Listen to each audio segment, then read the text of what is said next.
నమస్తే. August month 2025 సంవత్సరంలో కర్కాటక రాశి వాళ్ళు గనక గోచార రీత్యా ఫలితాలు గనక చూసుకుంటే మీకు చాలా విషయంలో చాలా బెటర్‌గా ఉండే అవకాశం ఎక్కువగా ఉంది. ఏదైనా గనక ప్రాబ్లమ్ గనక జరిగింది అంటే అది మీ స్వయం కృతాపరాధం ద్వారా జరిగే అవకాశం ఎక్కువగా ఉంది. ఎందుకంటే మీకు చెడు బుద్ధి కలిగే అవకాశం ఎక్కువగా ఉంటుంది. దుర్మార్గ సహవాసం పట్టే అవకాశం ఎక్కువగా ఉంటుంది. ఆ తర్వాత పశ్చాత్తాపం పడే అవకాశం కూడా ఎక్కువగా ఉంటుంది. ఇది గమనించుకొని మీ ఫ్రెండ్స్‌తో చాలా కేర్‌ఫుల్‌గా ఉండటం ఎంతైనా అవసరం. ఇది కాకుండా మీకు జనరల్‌గా ధనలాభం వచ్చే అవకాశం ఎక్కువగా ఉంటుంది. అర్ధప్రాప్తి టయానికి డబ్బులు కూడా మీకేమైనా ఇబ్బంది ఉంటే టయానికి డబ్బులు అందే అవకాశం కూడా ఎక్కువగా ఉంటుంది. కానీ ఒక్క విషయం కొంచెం గుర్తుపెట్టుకోవాలి.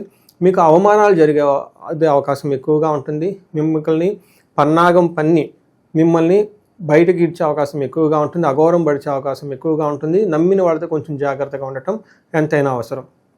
ఈ రాశి వాళ్ళు ఖచ్చితంగా వరమహాలక్ష్మి వ్రతం జరుపుకోవటం చాలా ముఖ్యము. ఇంకా వీలైతే మంగళగౌరి వ్రతాలు చేసుకోవటం కూడా చాలా ముఖ్యము. ఫైనల్గా మోస్ట్ ఇంపార్టెంట్ మీరందరూ వినాయక చవితి ఎంతో భక్తి శ్రద్ధతో జరుపుకోవాలని చెప్పేసి నేను కోరుకుంటున్నాను. ఇవి గనక చేసుకుంటే మీకు విఘ్నాలన్నీ తొలగి ఐశ్వర్యం కలిగి సిద్ధి బుద్ధి కూడా మీకు వచ్చే అవకాశం ఎక్కువగా ఉంది. మీకు ఇంట్యూషన్ చక్కగా బిల్డ్ అయ్యి ప్రాపర్గా డెసిషన్ తీసుకుంటారు. మీ జాబ్ని చాలా ఫాస్ట్గా యాక్యురేట్గా చేసే సామర్థ్యం కూడా మీకు వస్తుంది. మీకు అష్టైశ్వర్యాలు కలగాలని భోగభాగ్యాలు కలగాలని చెప్పేసి నేను కోరుకుంటున్నాను. నమస్తే.